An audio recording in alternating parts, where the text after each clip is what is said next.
smart, easygoing. Get your father's good looks.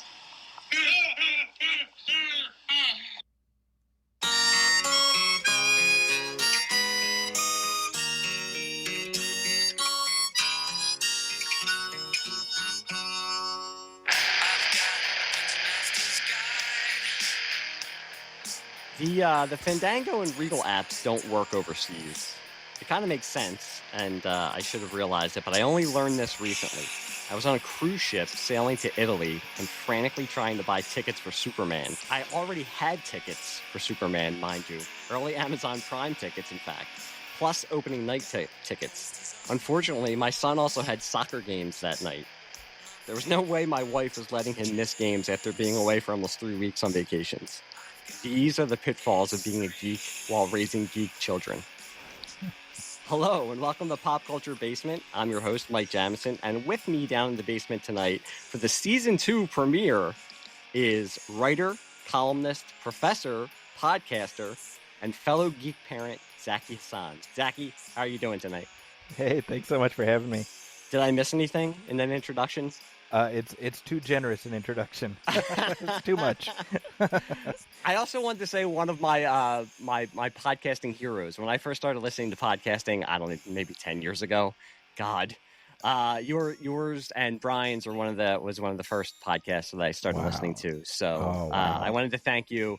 Whenever I have guests like you on who I have been listening to for so long, I just want to thank you for inspiring me to actually do this and get on a mic and blather on. What you guys do is not blathering. What I do is blathering. But I just wanted to thank you and say that I'm happy to be podcasting with you tonight. Oh, I really appreciate that. Thank you. It's amazing. I'm so glad to know you've been listening for so long, you know? And like I said, this is the Season 2 premiere. You, I think, are of the same vintage I am. So you remember the fall preview TV Guide magazines. I can remember when I would get the TV Guide and furiously look at the new shows that were coming out for the fall that would all inevitably be canceled within 2 or 3 months. I think I think they still do TV Guide, but they only sell it at maybe supermarkets at the cash register. I mean, I follow something on Twitter where they post old pages from TV Guides from different cities, and it's all different years. So I'm always whenever I find one from the Philadelphia area TV Guide, I always have to look and see what I was watching at like 2 a.m. in 1996 because I was probably awake watching something on. We only had maybe 60 cable channels back then, not the unlimited streaming that we have now. But jeez, you know, I used to save every issue. My family used to subscribe to TV Guide, and I saved every issue for the longest time. And then, you know, it was like, oh, what are you, some kind of a dork? Who does that? You know, and so I put them all in recycling. And I think on it now, I'm like, man, you know, I kind of wish I'd hung on to at least a handful of those because they're like these artifacts from a bygone era, you know? Yeah, little time capsules into different years and different times. It is fun. I can't remember the name of the Twitter handle of the person who puts those up there. I'll have to look at it. I would shout them out, but I can't remember.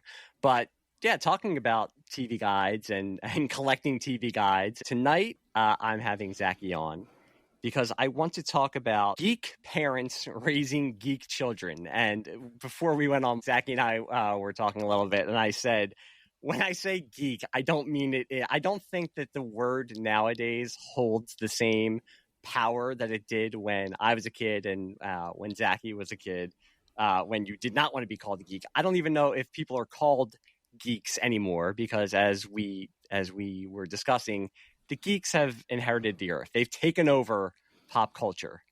It doesn't mean that they're any happier because they've taken over pop culture, but they have. So geek culture is the culture. Superhero movies up until recently, but we're recording a week after Superman came out, but superhero movies up until recently were the driving force of pop culture. Star Wars, as tarnished as it may be, is everywhere and everyone knows about it.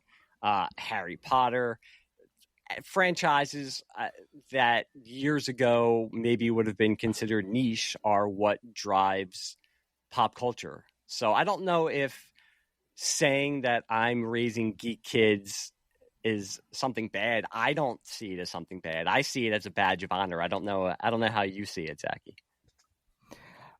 Yeah, well, I think for me, I when I think about my time as a parent, my oldest, he was born in '07, and then the MCU began a year later. And so I think about it in terms of like, this is just what he was raised in, and all the rest of them. This is, I, for them, they have no sense of scarcity because this is just the world, and I contrast that with my time growing up when I was young, and obviously you had the same frame of reference. I mean, when Batman '89 came out, that was a moment. It was a seismic moment. And even in the aftermath of that, we would get like maybe one superhero picture a year after, right? And or superhero adjacent, right? Like 1990 was Dick Tracy, and I remember being like, well, I guess this is my thing for this year, even though it's not like I was a big Dick Tracy fan, but the sense of like, oh, we got the Infinity Saga here, and we got the Justice League over there, and we got this and that and the other, and all of it. It's just it is truly all of this abundance. So I think to your point, this is a very circuitous way of getting there. They don't think of it as geek either. They're just like, well, this is just, these are the movies, and in a way, what's kind of nice for me is that they get to come in this room where I am, and people who are listening can't see it, but you can. They're not like, man, my dad's a dork. They're like, hey, my dad's got some cool stuff. So that's the upside for me. Yeah, unfortunately, my kids say, yeah, wow, my dad's a dork, but that's for other reasons. But I do get your point. And it's funny because I just did an episode on Batman of the 80s and 90s. I keep wanting to say Batman of the 90s because it's so close. And I had made the same point that Batman '89 was, everybody knows it was a cultural moment. But for me personally, as a little geeky kid growing up, it was the biggest thing in my life. It was the biggest thing in my world for over a year. Before it came out, when it came out, after it came out, it was everything. It consumed my thoughts. But what I wanted to, as we're getting into this, and I asked this of all my guests, before we talk about how we're raising our kids in a geeky fashion, what was it like for you? I always say I call the podcast Pop Culture Basement because that's where I would go down into my basement. I would watch my TV shows. I would watch my VHS tapes. I would read my comics. I would read my books. Did you have a certain spot? And I know from listening to your podcasts, and you can elaborate on this, I know you moved around to different places when you were growing up. But did you have in the places you were a certain place that was special to you to go and consume the pop culture that you did while you were growing up? Yeah. So when I was 3 years old, my family, we moved from Chicago to Saudi Arabia. My dad got a job there, and while I was there, we lived in several different places. But one of my clearest memories is of being between 8 and 12 years old, and the top of my bunk bed was where I had my stack of comics, and I had like a tin. It was like an old cookie tin, but it had been cleaned out and stuff. And at that point, I had few enough comics that they could fit in a tin about yay high. And so, I had my stack of books, and I would read them and reread them. And this was, I was living overseas, so it wasn't like even a spinner rack of new releases was readily available. So you just made do with what you had, And so that time for me is very formative. The other thing related to that is I went to an American school when I was living in Riyadh, and their library, I was very fortunate because they had all like American books. So like all the Encyclopedia Brown and all the Peanuts, the Charles Schulz Peanuts collections, and all the old books about the Universal monsters and stuff. I would devour this stuff. And truly, I think that my affinity for film as an art, as opposed to just something that goes in one eyeball out the other, comes from having lived overseas and not really having access to things to constantly stimulate me. So I would just read and reread these things, and it would really get into the meat and potatoes of how this stuff is put together. I'm so glad that you just brought up Encyclopedia Brown, because I brought that up to my kids a couple of weeks ago, and they both looked at me like I had 4 heads. And I I had to look it up online and show them a cover of one of and it brought me back to being in 4th, 5th, 6th grade, because it was So one of the funny. covers that I read when I would go down the shore with my family. But yeah, my kids looked at me and were just like, "What? What are you talking about? Encyclopedia Brown?" And I was like, "No, it really was something. These were so books funny. that you read."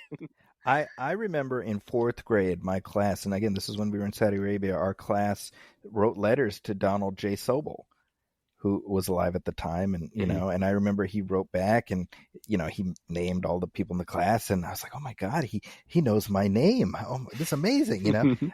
And actually that same year we sent letters to Roald Dahl. So, I mean, this is how far back I go. Like all these authors were still alive back then. And really, like, I don't know how things would have gone for me had I spent my elementary school years in the Chicago suburbs. But I think my love of reading came from living overseas, and just that's, you know, TV was not available 24/7. So during the day, I needed something to do. I would read, and I would reread. Now, as I was thinking about this episode, and I wanted to ask you this, because and I'm probably going to keep on saying this, and I don't want to beat it into the ground, but that we came from a different generation. Mm-hmm. I didn't grow up with my kids, and it's funny, you know, you find out you're going to be a parent, and you have all these emotions, and you have all these thoughts, and it's such a milestone in your life. But I also, when I don't know if it was when I held my son in my hands, but it was soon after, I said to myself, I can't wait till I can watch Star Wars with him the first time. And obviously my dad didn't think that, because I was born in 1974 and there was no such thing as Star Wars. But I also don't think my dad thought when I was born, I can't wait to talk to him about superheroes. I can't wait to introduce him to, I don't even know what he would, Starsky and Hutch, which probably wasn't out in 1974. But my dad was also the person, my dad and my mom, because I keep bringing up pop culture. It's not just superheroes and comic books. It's also music and TV. But I don't think my dad or my mom consciously, like I did, said, oh, I need to get my son and then eventually then my brother into this kind of stuff. My dad always said years later, when I would take him to a midnight show of one of the Star Wars prequels or one of the Star Wars sequels, oh, I can remember going to see Return of the Jedi with you. I can remember taking you to see Superman with Christopher Reeve. Mm-hmm. But he never pushed it on me. And I know that with me, not that I always say I'm trying to indoctrinate my kids, which I'm only half kidding. I did want my son to get into this, because my wife. This audio was created with Podcastle.ai. I did want my son to get into this, because my wife is not of the cloth. She is not a geek at all. She could care less. I dragged her to see Superman last week, and it was done, and she looked at me and said, yeah, it was nice. It was okay. Whereas meanwhile, my son and I, as the movie is going on, are grabbing each other's arms and looking at each other when there's a little Easter egg. But that's what I wanted. I wanted to have somebody who I could share that with. I used to have my brother, but my brother is now married with children too, so we don't get to go to movies anymore like we used to. So I needed another partner in crime. That was my son, and now it's becoming my daughter also.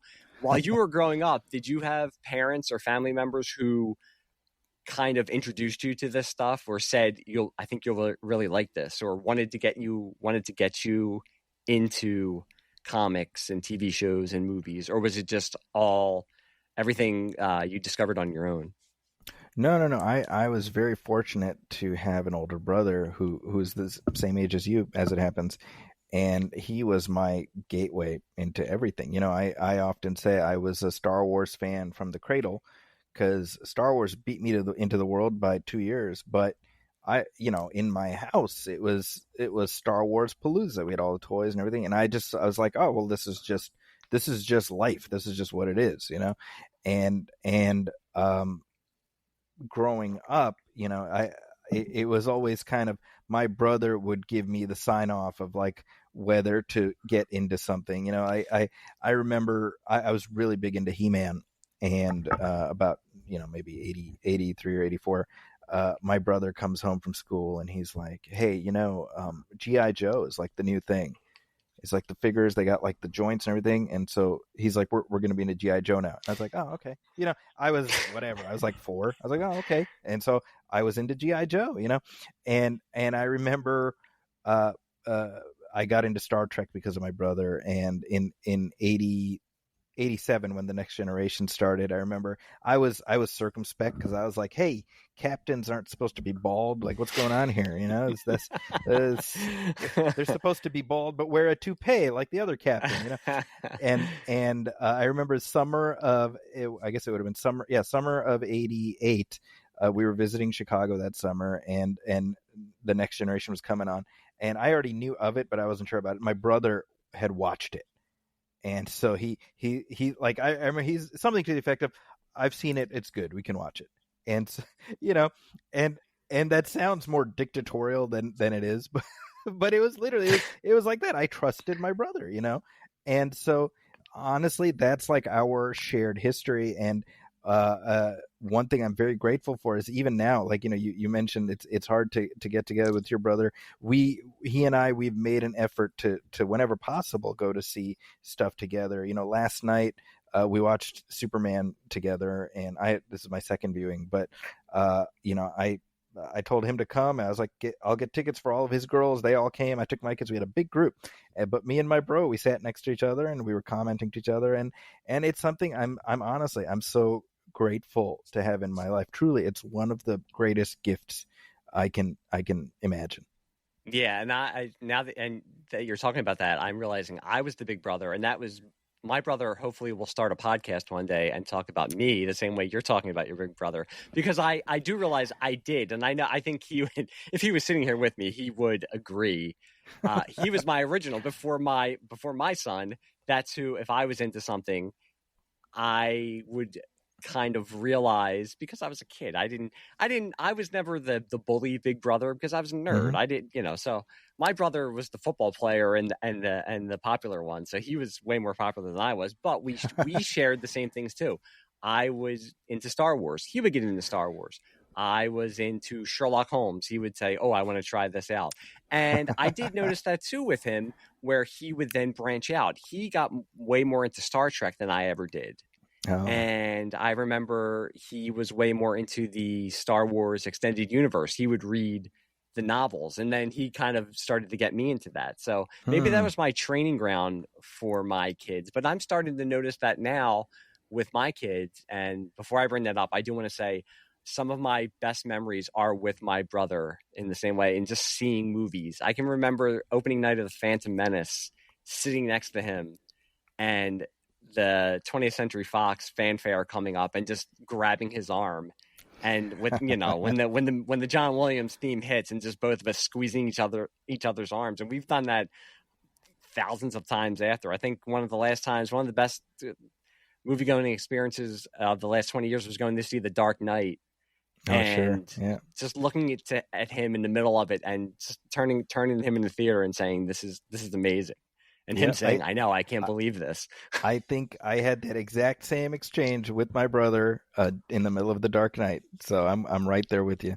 And now, like I said, now I do have that with my son in regards to movies, because, and I think this is the kind of putting a timestamp on it, but I think this is the new... It's something that I've noticed over the past couple of days with the new Superman movie coming out. I've seen it twice, and I really, really liked it. And I'm so happy that so many people like it, but I'm also so happy to see all of the people on social media who are there with their kids, with their sons and daughters, with their wives, with their girlfriends, with their boyfriends, who are just all enjoying it together. And I don't think you've seen that in a long time. And that was the experience that I had. You know, I joked saying my wife, she just looked at me and said, yeah, it was okay. But I expected that from her. If she said it was good, that's a 5-star review if she says good. But to sit there with my son and to see Guy Gardner, and he turns to me and he's like, "This is like Justice League International." That makes my heart grow. I'm like the Grinch because my heart is ready to burst out of my chest because I think to myself, I taught him that. I gave him the JLI International graphic novel, just like I gave my brother when he was a kid and said, "Here, read this. This is really good." And to have him, when he gets his report cards and it's straight A's and he's on the honor roll, I'm very proud. But when he is referencing Justice League International to me in the middle of a movie, that's when I know I've done my job with my children. Well done. Before we came down to record, my daughter said to me, "How long are you going to be?" And I told her, I don't think it's going to be that long because she is now watching Buffy the Vampire Slayer with me. So she was always, and I have to admit, I only have two children. I have my son and my daughter. My son's the oldest one because he was the firstborn. And I'm sure because he was my son, I said, okay, this is the one I'm going to mold. I'm going to take this clay and mold it into the geek that I always wanted to be. And as I said, there's pictures of my son from he's 6-7 months old. His first Halloween, he's dressed in a X-Wing fighter Halloween outfit. I had him dressed as Batman for his second Halloween. I had the little golden books. And as you said, now it's just with our kids, because they're this age, this is just how it is. This isn't different for them. There just is a little golden book of Ghostbusters out there that I can buy and read to them. There just is all of these superhero ABC books that I can buy and give to them. And when they were kids learning ABCs, it just happens to be this DC ABC book. So, look, there's Cheetah for the letter C. Now you know who Cheetah is. So that's how I was doing this. It's just, this is their world. And for me, growing up, as much as I'm into movies and comic books and TV shows, I've only been to one comic book convention. And I think it was 1990. It had to be because it was after Todd McFarlane was on Spider-Man. And I know this because I bought a Todd McFarlane Spider-Man t-shirt while I was there. My dad took me. I also bought the graphic novel collection of the Alan Moore Swamp Thing, which I still have, that blew my mind. I don't know why I bought it because I hadn't read it and I wasn't a big Swamp Thing fan, but thank God I did because it blew my mind. But I also bought that Spider-Man t-shirt. I don't think I wore that t-shirt once outside of my house because I was afraid I was most likely in 8th grade or a freshman in high school by then. I was afraid of people making fun of me for wearing a Spider-Man t-shirt. Now, every dad that I see when I go to my daughter's basketball game is wearing a Star Wars t-shirt, a Spider-Man t-shirt, a Batman t-shirt, a Superman t-shirt. They're asking me if I've seen Superman. So, that was a really good point that you brought up. This is just the world that they live in now. Yeah. So it is, in some ways, it's a lot easier to, as I say, indoctrinate them into our way of life. Yeah, it's true. I've seen your photos on social media. If there's one good thing about social media, it's looking at photos of parents bringing their kids to movies. And I've been doing that. Now, I'm at the point now with my kids where my daughter actually says to me, we went and saw Jurassic World on Sunday night. And she said, okay, we have to take a picture in front of the poster outside of the theater and take one inside also. And I'm like, okay, we will. And then take one while we're sitting and waiting for the previews to come on. But you had one, I think it was for Jurassic World, where you and your son with all the different ones. And that got me because in 2015, right before The Force Awakens came out, my son he was 4 and he had not been to a movie yet. And I remember going to drop him and his sister off at daycare, dropping his sister off because she was only 2 years old, and saying to the young lady at the front desk, he's not going to be in today. I'm taking him out somewhere. Took him to a movie theater and took him to see the Charlie Brown and Snoopy movie.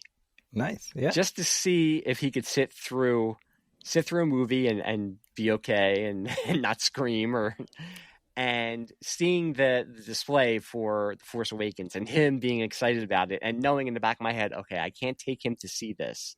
I have tickets for it tomorrow night at midnight. I can't take him to see this. but almost like Rhodey in the original Iron Man. Next time, knowing Next that time, okay, baby. next time, baby. And I probably did. I'm trying to think if I did take him for the last. I think I did take him for the Last Jedi.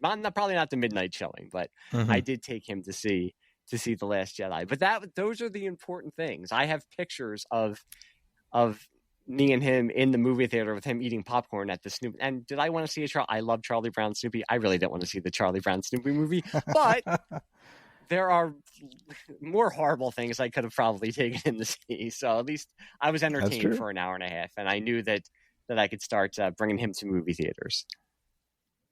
Yeah, my oldest, I remember his first movie was Tron Legacy, and he was on the young end. I want to say he was 3 going on 4. But he was absolutely transfixed, and it was me and him, and it's kind of the same drill, right? Because he had been watching the original Tron, and I was like, hey, I told my wife, I was like, let me just take him with me. Let's see what he does. I mean, I was like, if he doesn't like it, we'll just leave. He was totally transfixed, and from then he was my movie buddy. From the time he was very little. I remember we went to see Tintin, which was perfect for him, and I remember I took him to Avengers, and I remember with Avengers at one point, this is the first one, he leaned over, he's like, it's a little loud.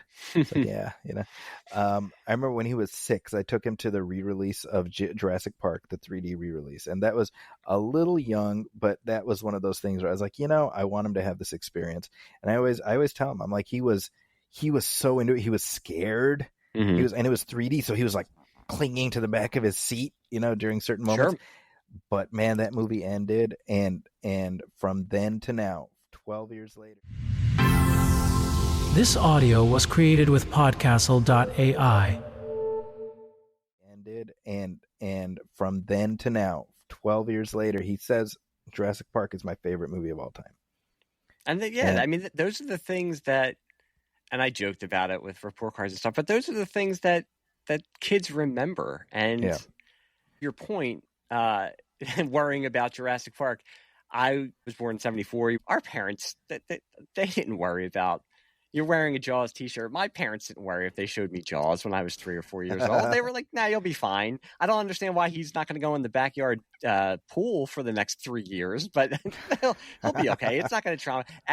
One of my clearest memories is being at the Jersey Shore with my mom in the house that my aunt had, and sitting in another room with my mom while my dad, my aunt, my uncle watched The Exorcist, and just hearing it from the other room and being scared shitless. And I wasn't even watching it. I was probably one of the parts where she was throwing up or head was spinning around. And I don't think I watched The Exorcist until I was in my early 20s, just because it terrified me. I didn't even watch it. But so when you knew you were having kids, did you consciously say to yourself, yes, I want them? You said your son became your movie buddy. Did you know and say, like, okay, I hope that they are into this kind of stuff, and I maybe want to try to get them into this stuff? I mean, as you said, I can see the room you're sitting in, the people who are listening can't, but you could have just sat them down in the middle of that room, locked the door, and said, okay, just spend 3 hours in here, and then you'll be fine after this. I think so, right? I mean, I certainly on an unconscious level, it was like, well, this is my stuff. This is the stuff I like. And I remember them being very little, and I would, I had old He-Man toys that I gave them to play with. And, I remember reading old Captain America and Hulk comics to them, the Silver Age stuff. And that was like, it wasn't even something like, oh, now I'm going to mold this human being. But it was like, I don't know anything else. This is all I know.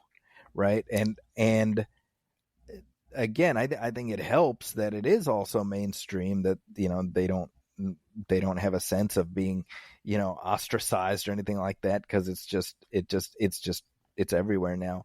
But yeah, I have a video saved on my phone of my oldest when he was like less than 2. And I have a binder with the old Marvel cards, from the early 90s, the Impel trading cards. And I'm just like, hey, where's Captain America? And he like points to Captain America. I'm like, where's Wolverine? He points to Wolverine. Just all of them, you know. Again, he was not talking yet. I think he was under 2, but he was already there, you know. And yeah, those are definitely those proud geek dad moments for sure. It starts with birthdays and with holidays. Now it's easier also because you walk down an aisle in Target or any other store and, well, you know what? I'm going to correct myself because I was going to say it's different than we were growing up because it's not. I didn't have Toys R Us near me. I had something called Kitty City in the Philadelphia area, especially in South Philadelphia where my grandmother lived. So when my parents would drop my brother and I off to my grandmother in South Philly, she didn't drive, so she would walk everywhere. So we knew if we were going to stay at our grandmother's, we were going to have to walk everywhere. But we also knew we were going to get to walk to Kitty City. And that was just, I can remember, and it's fuzzy. I'm sure some of these memories are, I'm conflating them a little bit, but just aisles and aisles of Star Wars and Mego toys. Sure. And we also knew that she would buy one for us because she was a grandparent. And that's what grandparents are supposed to do. But also at her house, she had as I said, she was older. So, and this was before cable and she wouldn't have had cable anyway, but she also had a Marvel Comics puzzle that we would put together every time we were there. Nice. And it was one of those huge puzzles and it had I think it was a John Buscema drawing of all the characters. I'm pretty sure it was Buscema. I'll have to look online. I'm sure I'll somehow find it. I'll have to check with my brother to see if it's the right one. But my brother and I would do that puzzle. And this was also the time of color forms and shrinky dinks. Yeah, sure. And I mean, it wasn't like today where you could probably find a Shazam, Batman, Spider-Man. So that was my growing up. I think with my son, it was always, okay, we're going to go and buy action figures for him. We're going to buy Batman, Superman action figures. We're going to buy Star Wars. If you're getting him gifts, get him Star Wars stuff. Get him so it was kind of a fait accompli that he was, I think, was going to be into this. I was always afraid that I was going to push it too much on him and I would somehow make him hate it. But I think I noticed it the most, as you said, you took your son to the re-release of Jurassic Park. I took him to the re-release of Raiders of the Lost Ark. I think it was 2001. Nice. It was the summer after COVID. So he was still kind of young. Mm-hmm. And that he sat there and I'm sure I had showed it to him on DVD and it's on TNT almost every weekend. So if it comes on, I'm usually going to stop and watch. So he knew of it and he had probably seen it in bits and pieces, but to see him in a darkened movie theater, actually sit there and watch it and be just enraptured by it was, to me, that's when I think I knew, okay, I think I've got him. I think I got him. And with Star Wars, again, I'm interested because the first episode of this podcast, I did an episode on the prequels with my wife's cousin, that's her generation. Those are her movies. So it was interesting to talk to her, to somebody who that is the trilogy she grew up with. I want to do an episode with my son because the sequel trilogy is the trilogy he grew up with. Yeah.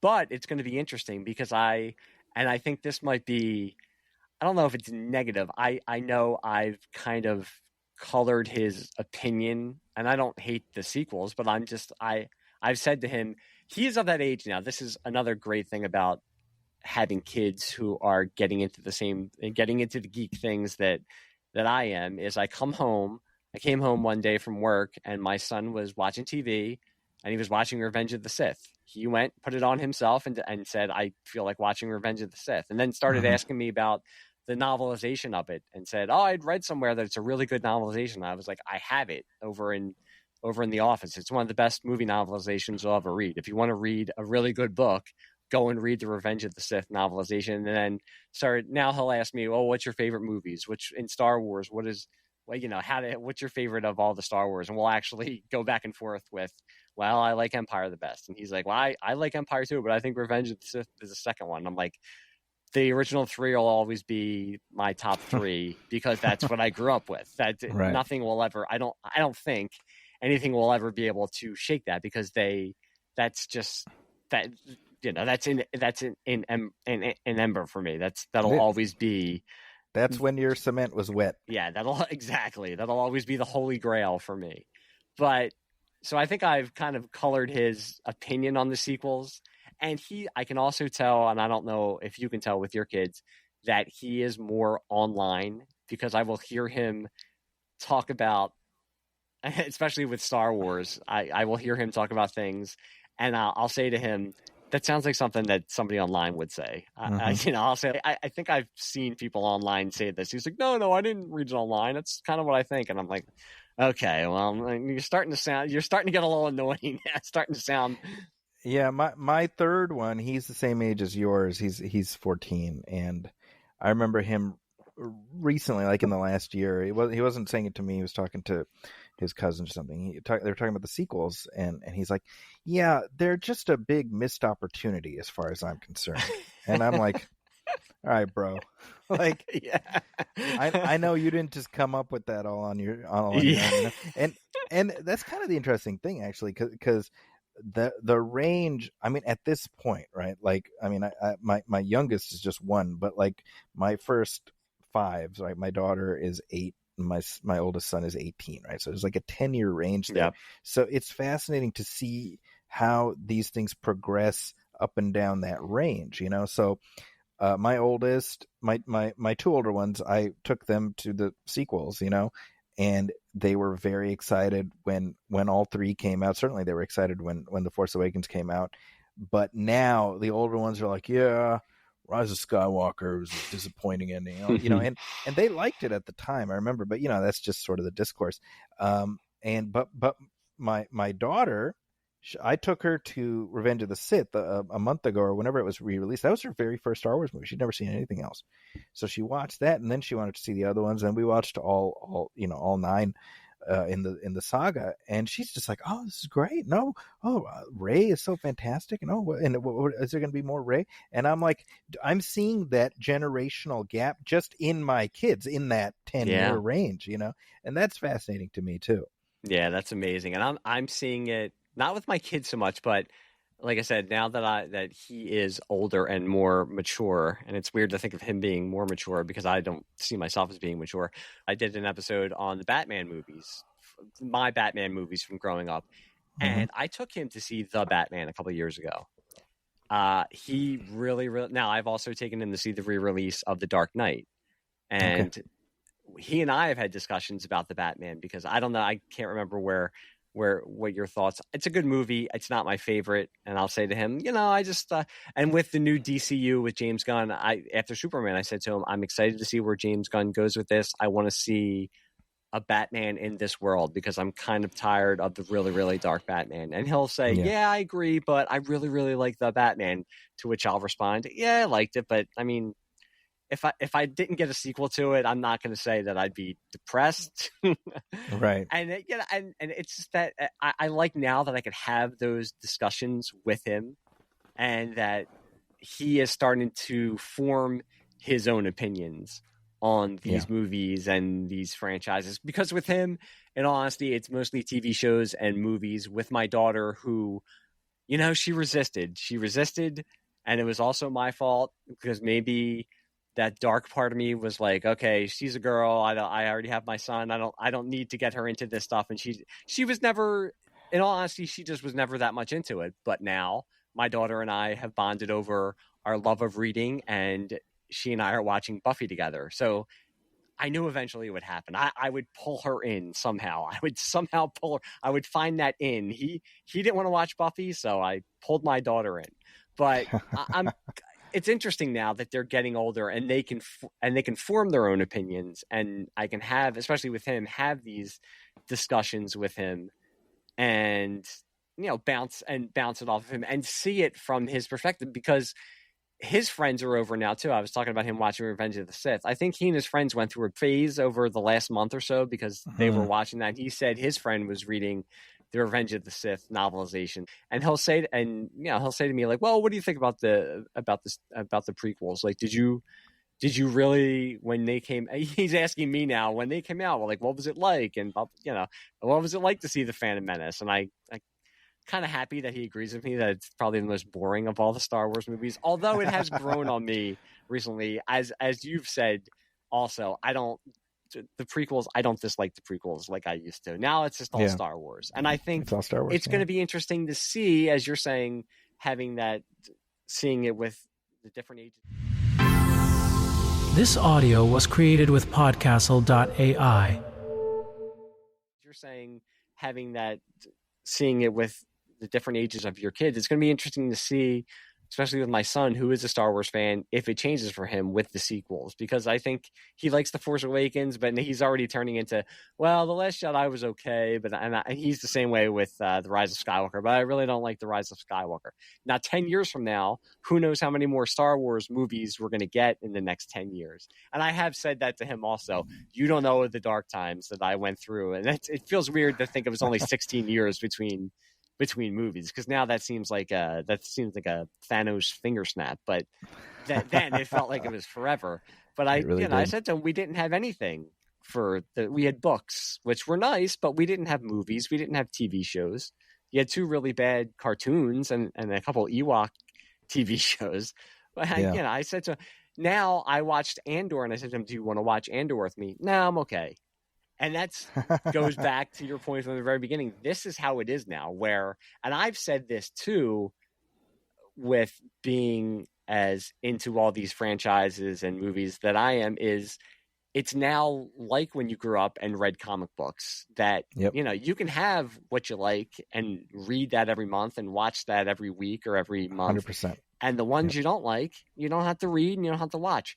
As going back to your point, I went and saw Dick Tracy like you did, The Phantom, because I read The Phantom in Sunday comics from my newspaper, but I had no emotional investment in The Phantom, but it was a comic book movie. Yeah. So was Dick Tracy.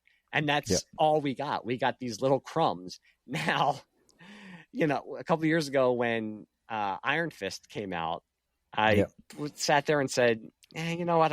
I have no interest. I've read a couple of Iron Fist comics, but I really don't need to watch this TV show. I would have never, in 2004, I would have never been like that.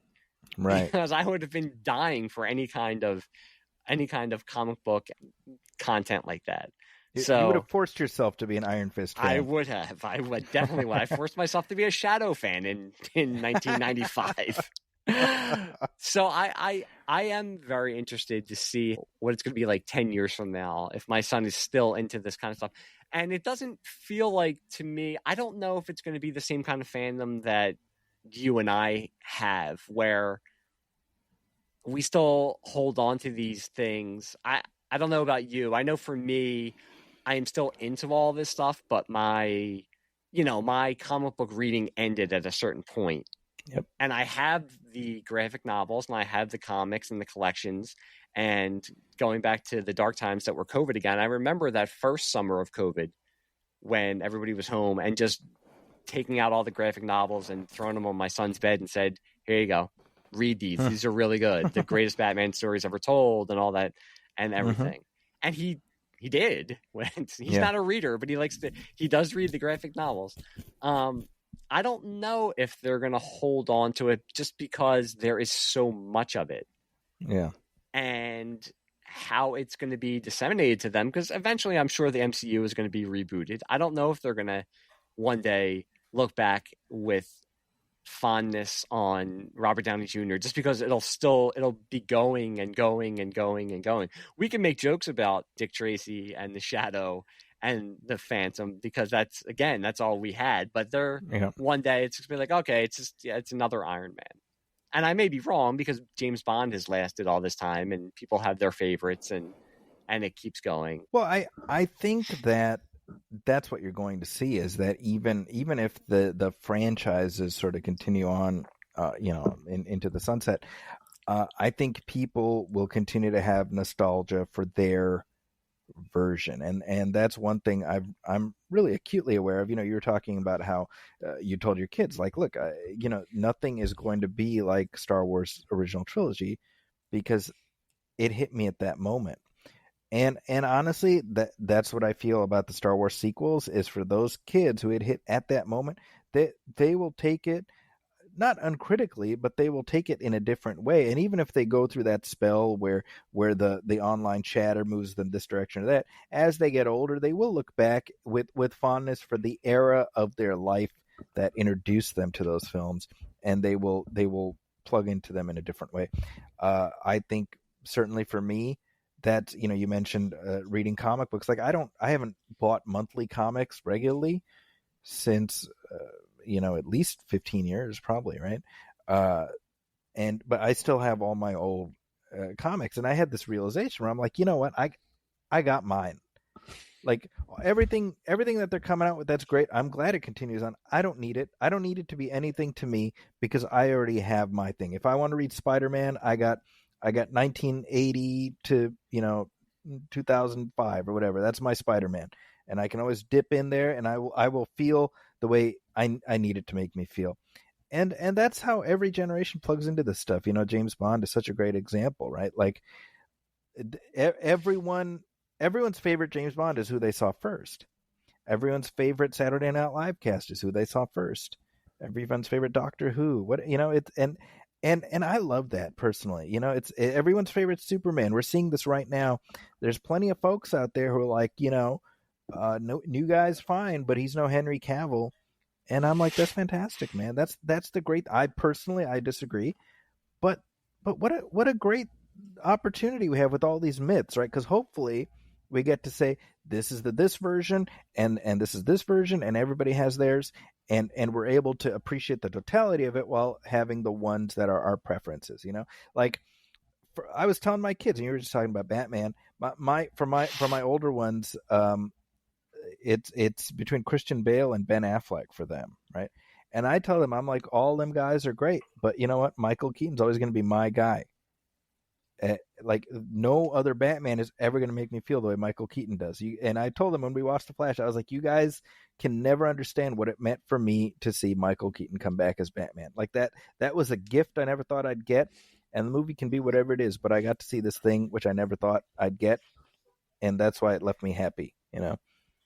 Yeah. Do you ever, and this might just be me as I feel my mortality, there are times with, you know, they're talking about with the whole Amazon acquiring James Bond and who's going to play James Bond. I think I was talking to my son about this, where there was that list, and one of them was Tom. They were saying they were looking at Tom Holland, and I said to him, "Can you see Tom Holland as James Bond?" And he is not. I don't think he's ever seen a James Bond movie, but obviously he knows who James Bond is, because that's the power of the character. And he said, "I can't see Tom Holland as James Bond." And in my head, I'm thinking, how many more of these recasts do I have? I'm 50. So, and I think about this with the new Superman. I thought, okay, this is great. Now there's going to be a bunch of new Superman and a whole James Gunn DC universe. And he has a 10-year plan. And then in the back of my head, there's that little voice that says to me, you're going to be 60 if he does the 10-year plan. And so funny. And I'm just like, I can't believe this. And it goes back to, again, growing up, my dad liked Star Wars. I can remember when we first got a VCR, the first tapes that he got were Star Wars and Raiders of the Lost Ark. And I looked at my dad and Jaws, because I always looked at my dad and thought, I could see him as Indiana Jones. I could see him as Chief Brody. I don't know if my kids see that in me. Right? But That's so true. But he, you know, and he never, but it wasn't that he said to me, you have to do this. I just got it from that osmosis. But I want to go back to what you said. I remember being afraid to go outside because I was wearing a Spider-Man shirt. I don't know what's worse, that or kids now having to grow up and actually look online and see some of the discourse that comes up around these movies, because we can laugh and say that somebody says, oh, I like Henry Cavill more than David Cornsweet, and that's great, because who cares? I mean, that's the fun thing about it. Like you said, you could say Michael Keaton is my Batman, and somebody else can say Christian Bale is my Batman, and say, okay, cool. I mean, that's great, because we're rational people. But then we also know that there are people out there who are not rational, And that is something that especially as my son matures now and wants to get into different type of movies and wants to, he's on TikTok and Instagram. So I find myself being that old person, because I just watch him looking at it and saying, how do you take in information with the way this stuff just goes flashing by your eyes? But I can hear sometimes them talking about, the Superman movie that's out, or about the next Batman movie. And I'm in my head, I'm like, okay, cool. He's, this is how for me, it was Ain't It Cool News. For him, it's him looking at this. But I also know the dark side of, and I don't mean to make it sound ominous, but I do know. But it is ominous. I was going to say, I do know. Yeah, I mean, I do know the dark side of that, of fandom and of our culture that we're in, that some people can't be rational about it and can't just take it as the fun and the joy that it should be. It is so tough. I spend so much time worrying about the pervasive effects of the algorithm, not just for our kids. I mean, for us old people, I mean, we're as susceptible to it as anybody, and I worry about that a lot. But certainly when it comes to my kids, I worry about what corridors that are being pulled down when it comes to this pop culture discourse and woke this or Mary Sue that, and all that shit, Yep. And it's hard. The one thing I try genuinely is just to try to model decency for them as best I can, and to say, to be a presence in their life that says this is what's good and right and acceptable, and this is not, and to have that as some kind of an anchor or a touchstone, so that they're not adrift via wherever the algorithm deposits them.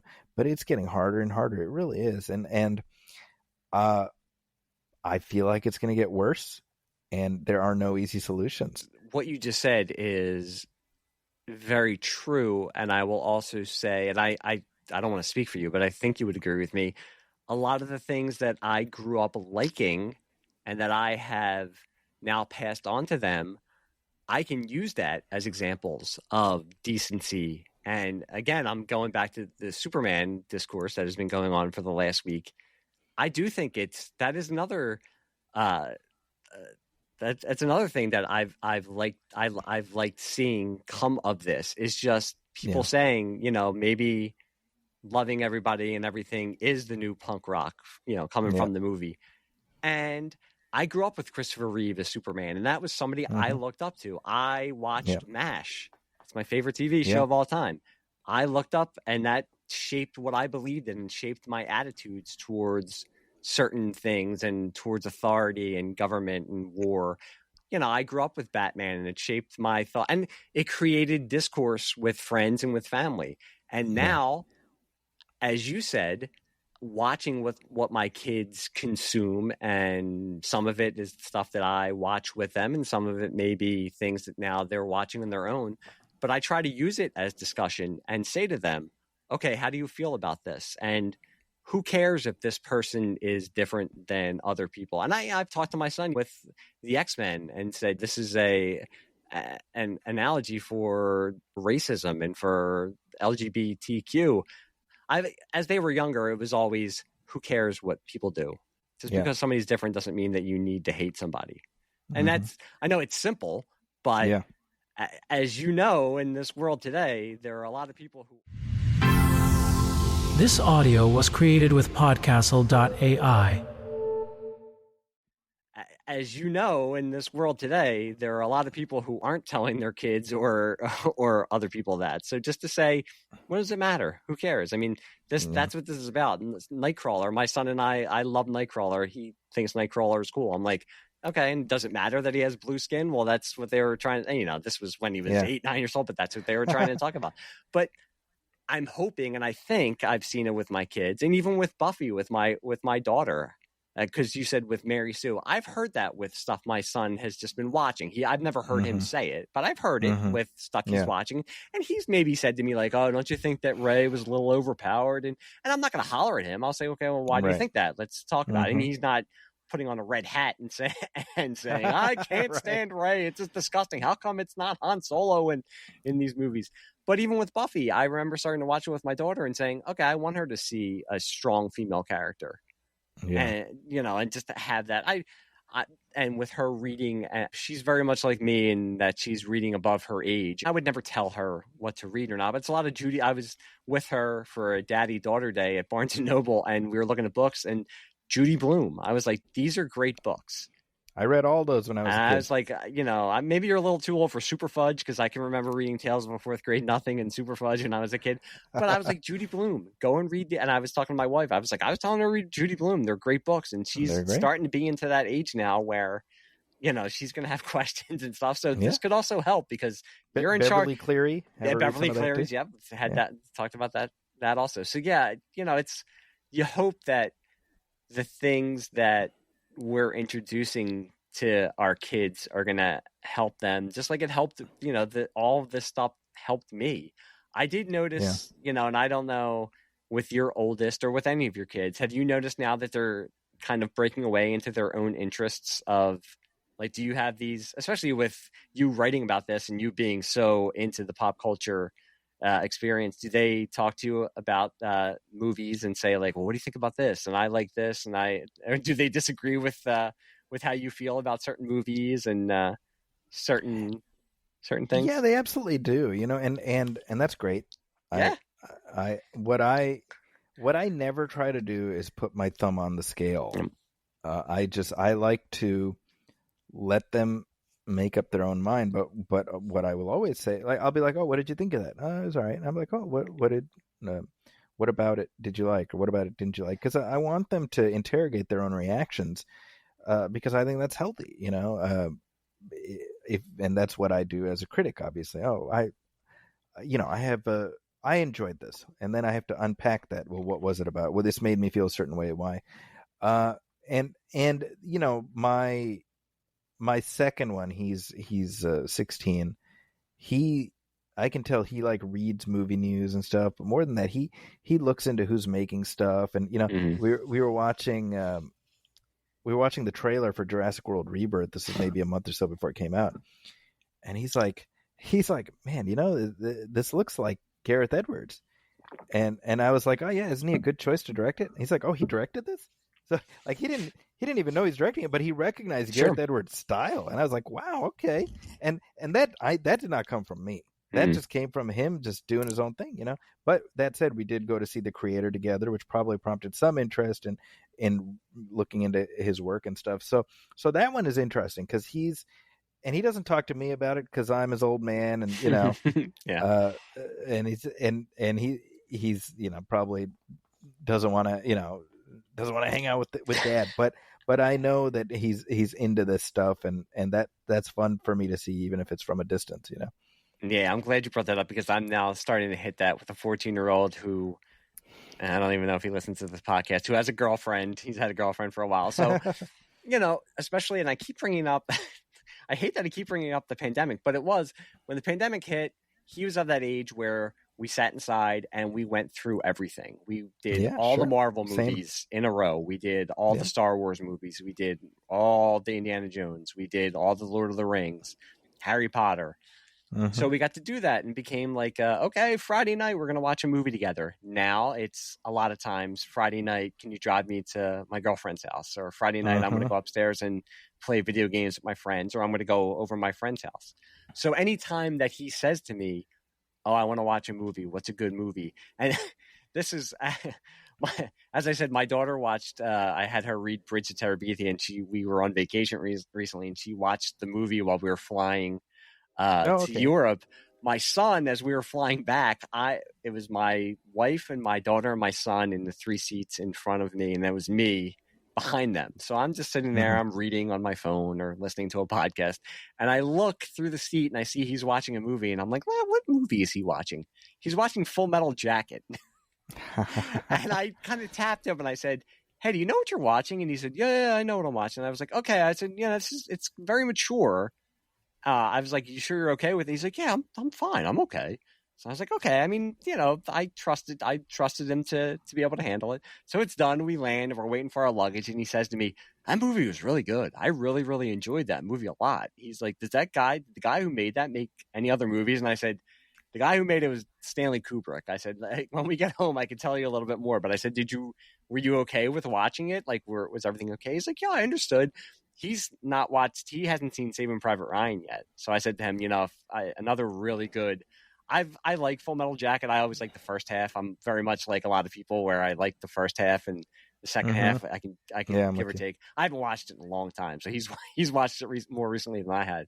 But I said to him, if you've watched that and you can handle that, I said we really need to sit down and watch Saving Private Ryan because I think you'll enjoy it a lot. And then he said to me, "Was that Spielberg?" I'm like, "Yeah, that's Spielberg. It's Spielberg made that."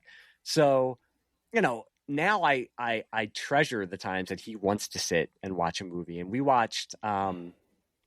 He's really starting to get into to Christopher Nolan. So we watched Interstellar. He said to me, do you have Interstellar? And I said, you know what? I don't own it, but it's on Netflix. Do you want to watch it? He said, yeah, I heard it's really good. So we watched Interstellar together, and it had been my first time in about 5 or 6 years, maybe even before I had kids, because at the end it hit me as I'm watching it. I could feel myself like starting to well up because it just it means something different to me. And we're done. And I'm not bawling, but I'm sitting there and kind of wiping it away. And when we're done, I look over to him and he says to me, wow, he said, I think that might be one of my favorite movies of all time. And he stopped and he looked at me and said, I started to cry a little bit. And I said to him, I was like, that's okay. I was like, if a movie makes you feel that way, that means it touched you in a certain way. And that's what movies should do. And that's when in my head, I thought to myself, he's starting to mature and want to watch these types of movies. And then I did also say to him, we need to watch Oppenheimer together. We're trying to find, because it's so long. And I said, if you enjoyed Interstellar, I think you would enjoy Oppenheimer. You'll at least, he's at that age now where there's always that pull of the phone. It's even for me, there's that pull of the phone.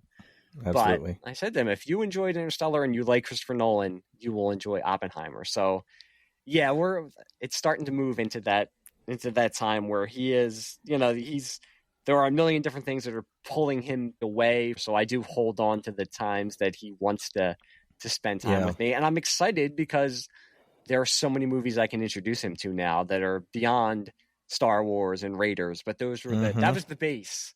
That was the base. That's right. It's a very solid base. Yeah, I was going to say that was the base. But yeah, like I said, just if there's one good thing with social media, it was always seeing the pictures of you and your kids and your family going to see the movies. And I knew that was something I did. I have pictures of me and my dad and my son going to see Superman 78 when it was re-released, and going to see Endgame, and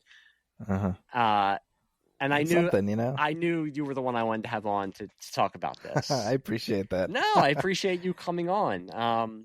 And like I said, this was the season premiere of season 2, and I was really happy that we were able to make it work out. That you were able to come on and talk about this. I'm so honored you thought of me, and seriously, anytime I'm happy to come hang out. And before we get out of here, you're wearing the Jaws t-shirt. We went and saw Jurassic World, and they showed the trailer for the Jaws re-release, and my son did nudge me and say, I think I want to go see that in the theater. And I was like, you know what? I don't think I've seen Jaws in the theater. So I was already looking at tickets on the Regal app. I got to make sure he doesn't have soccer. Like I said, when we were overseas, we did actually get to see Superman. I felt bad because I was hoping for rain, and we had major thunderstorms that Tuesday of the Amazon preview. So his soccer did get canceled. And again, in my mind, I'm like, I don't want anybody to get damaged at their house or get into an accident. I shouldn't be hoping for major thunderstorms, but I have to go see Superman. I don't want to have to cancel tickets. Even my son was saying, I really hope that that it rains that night, because I don't want to go. So we actually did. And it was me and my wife and my daughter and my son. So I wanted to, all of us to see it together. So it did work out. Glad you got to. Yes, it did work out. I was happy. I was happy. But as I said, Zaki, thank you very much for coming on. I am honored to have you on the show, and it's not hyperbole. You're in Brian's show. was one of the first shows I discovered when I started listening to the podcast, and it's it made me want to come on here and talk about this kind of stuff. So thank you for coming on the show. That's the best thing possible, honestly, to have other people doing their thing. That's what makes it worth it, honestly. Do you want to throw out there for the people listening where they can find you? Yeah. Well, you just referred to the Movie Film Podcast. That's co-hosted by myself and my lifelong pal Brian Hall. Movie Film, one word. Every week we do either a new release episode where we talk about whatever's out in theaters at the moment, along with headlines and letters, etc. And we alternate with commentary track episodes where we watch a movie and talk through it. Our most recent commentary track, as we are recording this, is for Superman Returns from 2006. But we also have coming up a track for Fantastic Four from 2005 and the original Naked Gun, etc. And people generally seem to enjoy our commentary tracks. So I hope anybody listening to this who's never tried it will dip into the archives and see if there's anything that tickles their fancy. If any of you guys out there want to listen to a movie podcast hosted by two people who are just genuinely good people and avoid the negativity that can be out there that we kind of alluded to, listen to the Movie Film Podcast. And I look forward to hearing, I would assume the next episode is going to be a review of a Superman. Yep. It was recorded earlier today, so it should be out any minute now. Yeah. Nice. I know what I'll be listening to this weekend. Yes, but as for me, as I said before, this is the season premiere of season 2 of Pop Culture Basement. I'm hoping to have even more fun talking to a myriad of guests about a bunch of different topics. There are some things in the works. I'm hoping to have some family members on here, possibly my daughter, in her podcasting debut, to talk about her love for reading and our shared love for reading. And episodes on Doctor Who and Buffy the Vampire Slayer. And if you're looking for me on social media, I am on Facebook. I'm unfortunately on Twitter under thislightsaberkillsfacists, and also under Pop Culture Basement, and the same thing for Bluesky. I just want to say again, Zaki, thank you for coming on, and I want to say to everybody else, thank you for listening, and I can't wait to share the upcoming episodes with you. Hope everybody has a good night, and we'll talk to you soon. Bye.